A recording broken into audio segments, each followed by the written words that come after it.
Unele proiecte schimbă spații, altele schimbă oameni, iar uneori o comunitate reușește să le facă pe amândouă.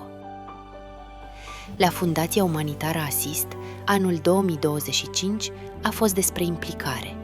Generozitatea celor din jur a condus la schimbarea în bine a comunității din Suceava, iar schimbarea începe uneori cu gesturi simple.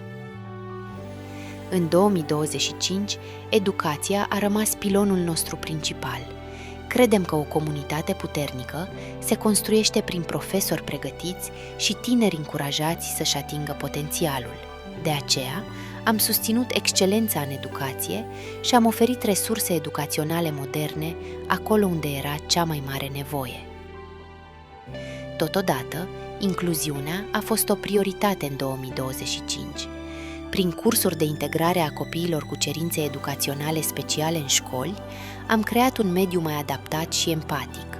Pentru noi, școala înseamnă încredere, sprijin și șanse egale.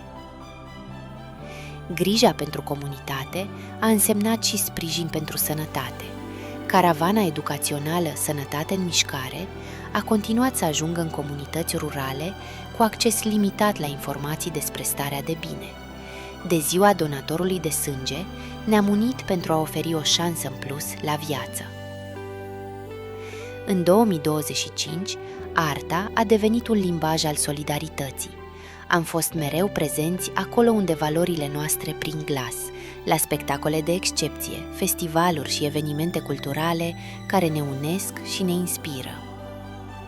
Toate aceste inițiative au condus către cel mai amplu proiect al nostru, modernizarea auditoriumului de la Colegiul de Artă Ciprian Porumbescu.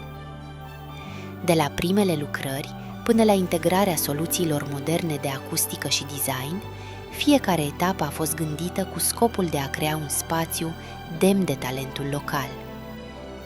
Cu sprijinul partenerilor și donatorilor, auditoriumul a devenit cea mai modernă sală de spectacole din Suceava. 2025 a fost un an al generozității transformate în acțiuni concrete. Puterea de a schimba viitorul stă în mâinile noastre. Totul începe cu o speranță, o mână de ajutor, o comunitate unită. Totul începe cu tine.